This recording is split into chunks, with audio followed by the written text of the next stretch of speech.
La cryothérapie, c'est une méthode thérapeutique qui utilise le froid pour soigner. Elle existe sous plusieurs formes. Localisée, où l'on traite une zone précise comme une articulation ou un muscle, ou encore entier, où on traite dans une chambre froide entre -110 et -140 degrés pendant quelques minutes. L'objectif est de provoquer un choc thermique. Cela réduit l'inflammation, soulage la douleur et améliore la récupération. C'est pourquoi elle est très utilisée dans le sport de haut niveau, après des entraînements intenses ou des blessures. Mais la cryothérapie ne se limite pas au sport. On l'utilise aussi en médecine, par exemple pour traiter certaines douleurs chroniques, des troubles du sommeil, ou même en dermatologie pour brûler des verrues. En résumé, c'est une méthode qui attire de plus en plus d'intérêt, à la fois pour ses effets sur le corps ou pour son image technologique et moderne. En quoi la cryothérapie représente-t-elle une avancée innovante dans la médecine? Donc moi je vais vous faire la présentation de l'expérience et ensuite des résultats. Pour évaluer l'effet réel de la cryothérapie sur la récupération musculaire, j'ai réalisé une expérience simple. J'ai d'abord couru 4 km en 20 minutes, ce qui représente un effort modéré mais soutenu. Ensuite, j'ai immédiatement appliqué un protocole de cryothérapie localisé. J'ai plongé ma jambe dans l'eau froide pendant 10 minutes.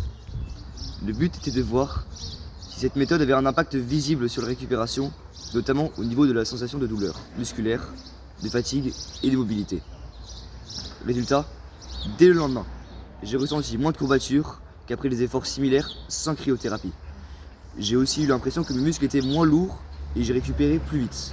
Bien sûr, ce test reste subjectif et un seul essai ne suffit pas pour tirer des conclusions scientifiques, mais il illustre bien les effets ressentis par les sportifs qui l'utilisent. Le lendemain, j'ai noté toutes mes sensations. La jambe traitée avait 30% de courbature en moins par rapport à l'autre. J'ai aussi mesuré ma fréquence cardiaque au repos. Elle avait baissé de 5 battements par minute, ce qui montre une récupération plus rapide.